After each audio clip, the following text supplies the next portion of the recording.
क्या मोदी सरकार ने कृषि कानून लागू करने से पहले ही अडानी जैसे पूंजीपतियों की जेबें भरने की पूरी तैयारी कर ली थी?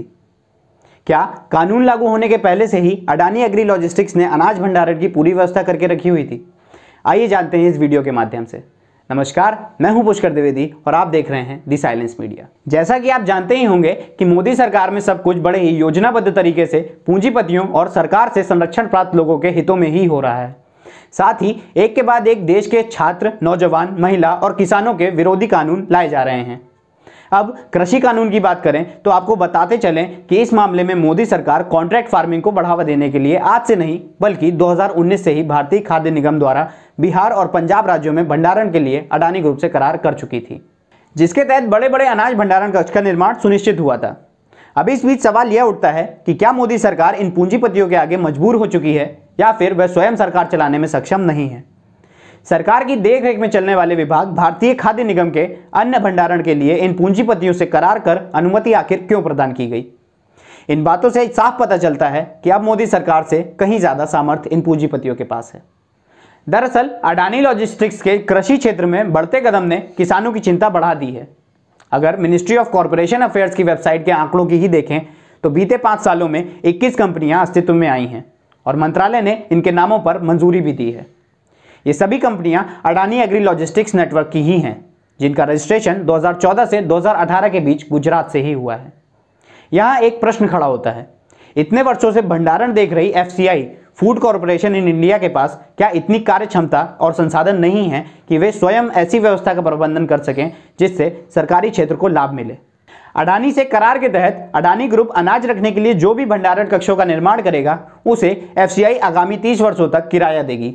यहाँ एक सवाल उठता है, जितना किराया 30 वर्षों में FCI अडानी ग्रुप को देगी, क्या उतनी लागत में कालक्रमानुसार सरकार अपने भंडारण कक्ष नहीं बना सकती थी? वेबसाइट पर दी गई जानकारी के मुताबिक 2014 में मई के आखिरी हफ्ते में 5 कंपनियों के नाम पर मुहर लगाई गई थी। ये वही हफ्ता था जब माननीय नरेंद्र मोदी जी ने देश के प्रधानमंत्री के तौर पर शपथ ली थी। वहीं दूसरी ओर कांग्रेस के कार्यकाल में 2 कंपनियों के रजिस्ट्रेशन को मंजूरी दी गई थी। अब कॉन्ट्रैक्ट फार्मिंग में निजी कंपनियां किसान से करार करेंगी।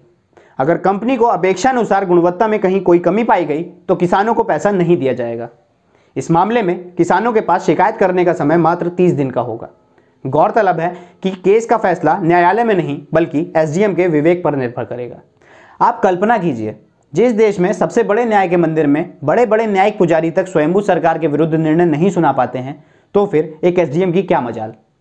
एक राष्ट्र एक मंडी के तहत क्या किसान स्वयं कहीं भी जाकर अनाज बेच सकता है? कहना आसान है, लेकिन वास्तविकता में इससे लाभ किसको मिलेगा जग जाहिर है। अगर स्वयंभू सरकार सब कुछ निजी कंपनियों से कराना चाहती है तो फिर किस बात की सरकार? ऐसे तो सरकारी तंत्रों का औचित्य ही समाप्त हो जाएगा। बेहतर होगा कि स्वयंभू सरकार भारत का नामकरण भी भारत पब्लिक लिमिटेड कर दे। ये सारी बातें मैं नहीं कह रहा हूं, बल्कि स्वयंभू सरकार की मानसिकता दर्शा रही है। वैसे भी तो इन्होंने रेल, तेल, एयरलाइंस, एयरपोर्ट्स, बंदरगाह, railway station, BSNL, LIC, Lal Qila इत्यादि सरकारी राजस्व को निजी हाथों में सौंप ही दिया है। अब तो संसद भवन भी नया बन रहा है और ऐसे ही चलता रहा तो आने वाले कुछ वर्षों में संविधान भी नया ही बना दिया जाएगा। इस संभावना से कौन इनकार कर सकता है? स्वयंभू सरकार के मास्टर प्लान में सब कुछ आपकी सहमति से होगा और आप हाथ मलते रह जाएंगे। इसके पीछे छिपी मानसिकता को समझने की जरूरत है। जब सब कुछ आपके हाथों से निकल जाएगा तो आप आने वाली पीढ़ियों को क्या जवाब दे पाएंगे?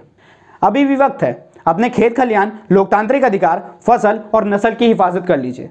अन्यथा प्रजातंत्र, संविधान, आरक्षण, वोट और स्वतंत्रता का अधिकार जैसे ग्रंथ या विषय आपको संग्रहालय और पुस्तकालय में भी देखने या पढ़ने को नहीं मिलेंगे। अगर आपको हमारा वीडियो अच्छा लगा हो तो वीडियो को लाइक और शेयर जरूर कीजिएगा। अगर आपने हमारे चैनल को सब्सक्राइब नहीं किया है तो चैनल को सब्सक्राइब करना मत भूलिएगा। हमारे वीडियोस को सबसे पहले पाने के लिए बेल आइकन पर क्लिक करिएगा। धन्यवाद।